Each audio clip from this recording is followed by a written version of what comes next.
केरल के कब्रिस्तान की एक चुड़ैल की डरावनी कहानी। एक बार की बात है, केरल के एक छोटे से शहर में सुल्तान नामक एक डरावना कब्रिस्तान था। ऐसा कहा जाता था कि उस कब्रिस्तान में विभिन्न प्रकार के अलौकिक शक्तियां रहती थीं। एक चांदनी रात को बिली, लूसी और रोहित तीन दोस्त कब्रिस्तान के किनारे पर एकत्रित हुए। अचानक उनको कब्रिस्तान से भयानक फुसफुसाहट की आवाज़ सुनाई दी। आवाज़ कहाँ से आ रही है ये देखने के लिए वे हाथ में टॉर्च लेकर सावधानी से कब्रिस्तान के गेट से अंदर घुसे।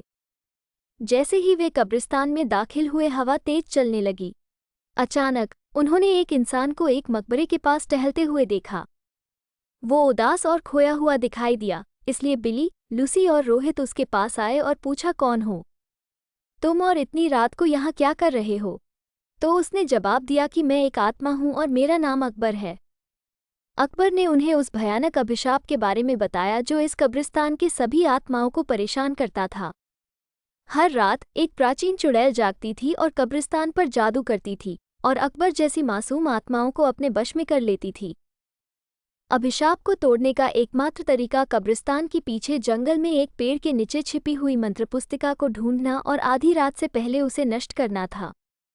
जादुई पुस्तक ढूंढने की दृढ़ संकल्प लेकर बहादुर तिकड़ी अपने मिशन पर निकल पड़ी।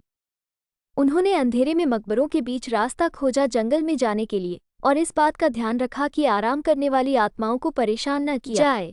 रास्ते में उन्हें बोन्स नामक एक शरारती छोटे कंकाल का सामना करना पड़ा, जो उन्हें जादू की किताब खोजने में मदद करने के लिए तैयार हो गया। वो कंकाल उन्हें एक पुराने आम के पेड़ के पास ले गई और कहा, इस पेड़ के पत्ते सब अपने पास रख लो। अगर ये पत्ता तुम्हारे पास रहेगा तो वो चुड़ैल तुम्हारा कुछ नहीं बिगाड़ सकती, और ये पत्ता तुम्हें जादुई किताब हासिल करने में मदद करेगा। ये कहकर वो कंकाल वापस कब्रिस्तान की तरफ चला गया। आम के पत्ते को अपने हाथ में लेकर तीन दोस्त जादुई किताब ढूंढने लगे। बहुत ढूंढने के पश्चात जंगल में एक झील के अंदर उन्हें छमता हुआ कुछ दिखाई दिया। रोहित को तैरना आता था तो उसने झील के अंदर जाकर वो चमकता बॉक्स ले आया। जैसे ही आम के पत्ते को बॉक्स के ऊपर रखा, वैसे ही बॉक्स खुल गया और चमकती जादुई किताब बाहर निकल आई।